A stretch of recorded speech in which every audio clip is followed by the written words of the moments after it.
Everything changed in a matter of seconds. An entire era ended. A foundation completely crumbled, and the franchise had absolutely no choice but to pivot. But what happens when the dust actually settles? Think about it.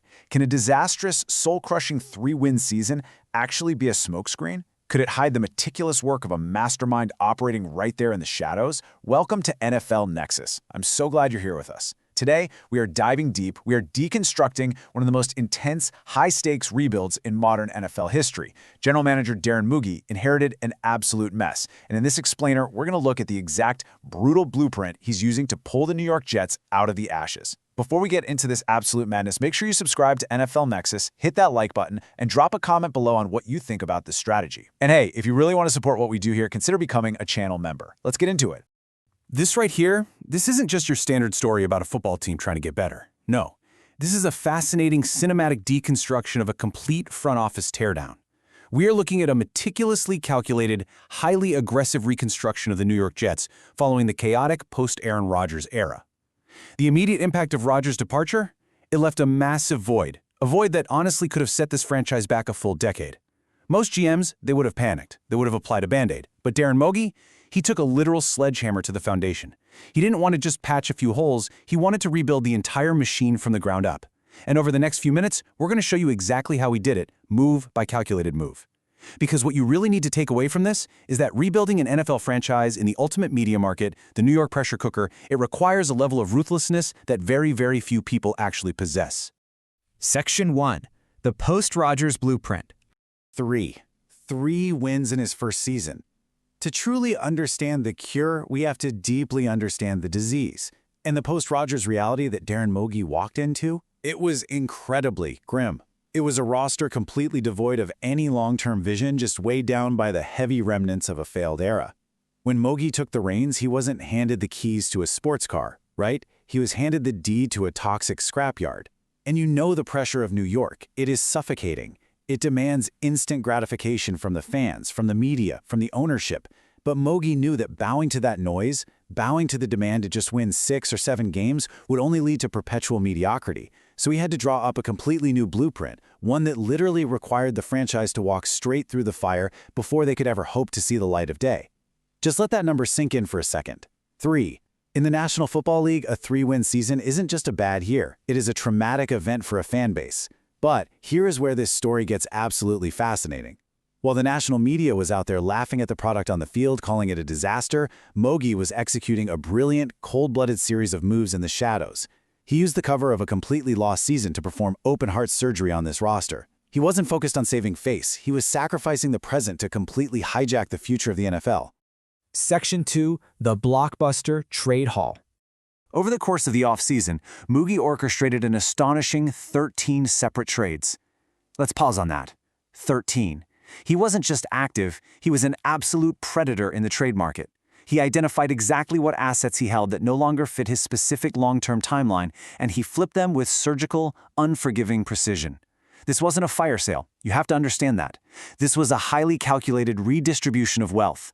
Every single move was designed to stockpile assets, clear massive financial burdens, and acquire youth. And look at the sheer audacity of these departures.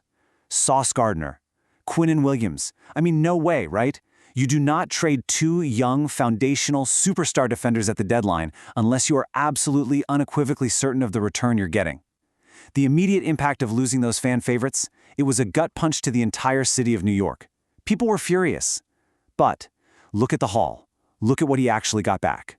3 first-round picks, a second-round pick, plus acquiring highly touted young talents like Adonai Mitchell and Mozzie Smith. Moogie flipped 2 premium players into a monumental cache of draft capital and young talent. This is exactly how you change a franchise's destiny. You endure the intense pain of today for the absolute dominance of tomorrow. This single deadline blockbuster, it fundamentally shifted the entire scale of the Jets' future. But here's the thing, you can't just field a team of rookies and draft picks, right? You'd get eaten alive in this league. You absolutely need a veteran spine. And Moogie's approach to this perfectly illustrates his deep understanding of the market. Look at what he did here. He acquired all-pro safety Minkah Fitzpatrick, along with Jawan Briggs and Harrison Phillips. And what did he give up? Mere day 3 draft picks. Think about that return on investment. Giving up day 3 picks for that caliber of player is practically highway robbery. Then, he went into the free agency waters and secured linebacker Demario Davis and offensive lineman Dylan Parham without completely hamstringing the team's future salary cap. He didn't overpay. He strategically filled the massive, glaring gaps left by his teardown, building out a rugged, experienced roster through highly calculated veteran acquisitions. He found elite value where other general managers only saw cast-offs or aging stars. It's a masterclass in roster construction. Section 3. A disrespectful defensive ranking.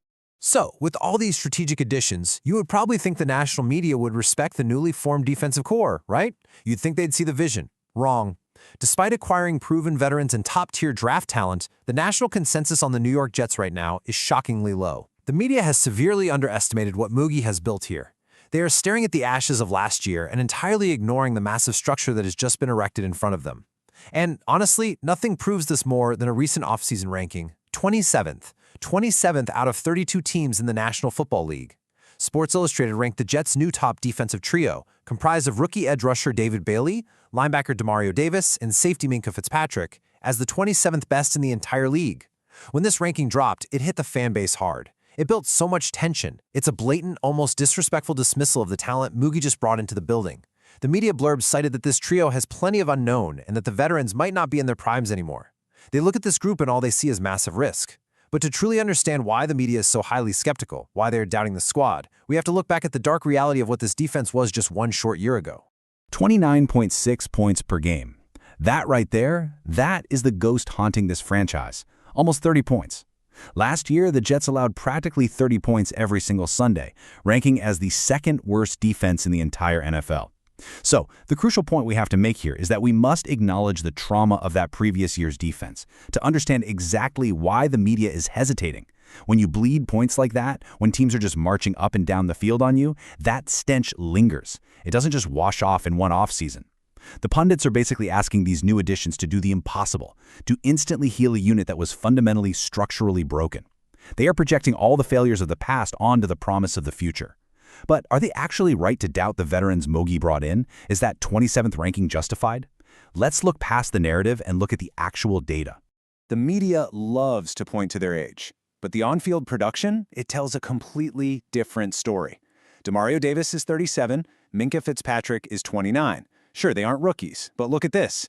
Last year, Demario Davis posted an 81.4 PFF grade, making him the 5th best linebacker in the entire NFL. Minkah Fitzpatrick, he posted an 81.9 PFF grade, making him the 6th best safety in all of football.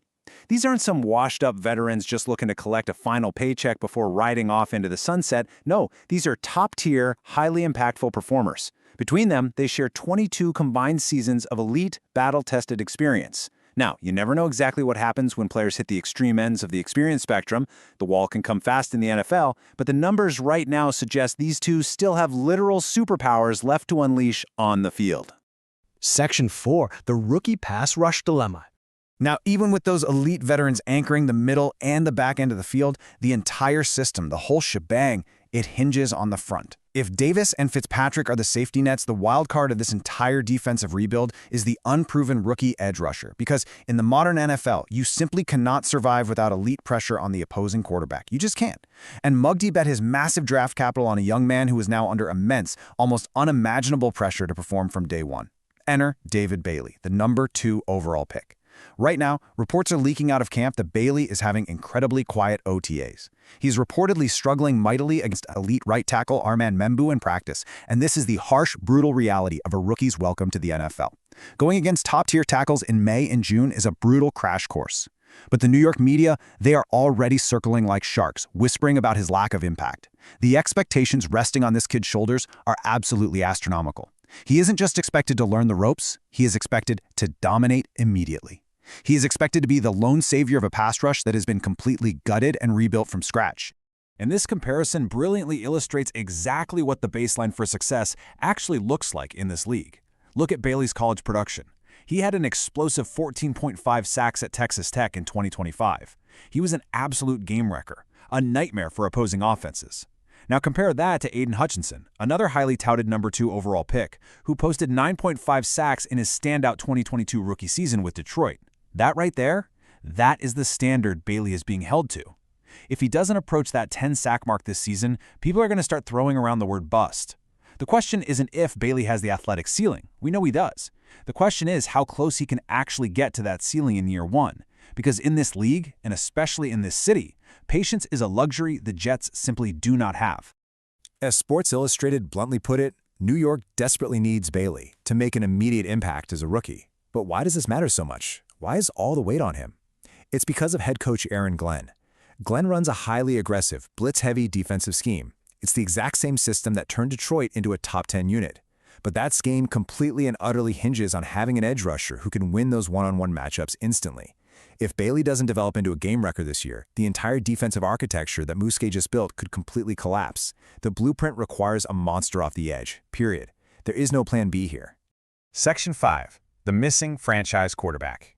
Let's zoom all the way out now to the macro-level view of this franchise to really see the big picture. We've talked about the teardown, we've talked about the blockbuster trades, the veteran steals, and the massive rookie gamble. But we have to address the elephant in the room. The one crucial piece that dictates whether you are just a footnote in NFL history or a legendary champion. Because you can build the perfect car, but without an engine, it just sits in the driveway, right? Look at this incredibly powerful parallel right across the Hudson River. Leon Rose rebuilt the New York Knicks using this exact same blueprint. He accumulated assets, he built a tough, gritty foundation, and then he made a massive, bold trade for his superstar Jalen Brunson. And what happened? The Knicks reached the NBA Finals. Now, Darren Mulgee? He has done the first part perfectly. He has amassed an incredible war chest of assets. He has rebuilt the defense. He has the entire structure firmly in place. But he lacks his Jalen Brunson. He lacks the ultimate final piece. He has built an impenetrable fortress, but there is no king to sit on the throne. So, I leave you with this final thought.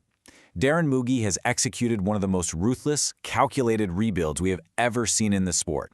He has outsmarted the market, hoarded draft capital, and completely reshaped the identity of the New York Jets. But in the National Football League, none of that matters, literally none of it, if you don't find the guy under center. Will Darren Mulgee finally secure his Jalen Brunson, the franchise quarterback who turns this entire brilliant blueprint into a dynasty?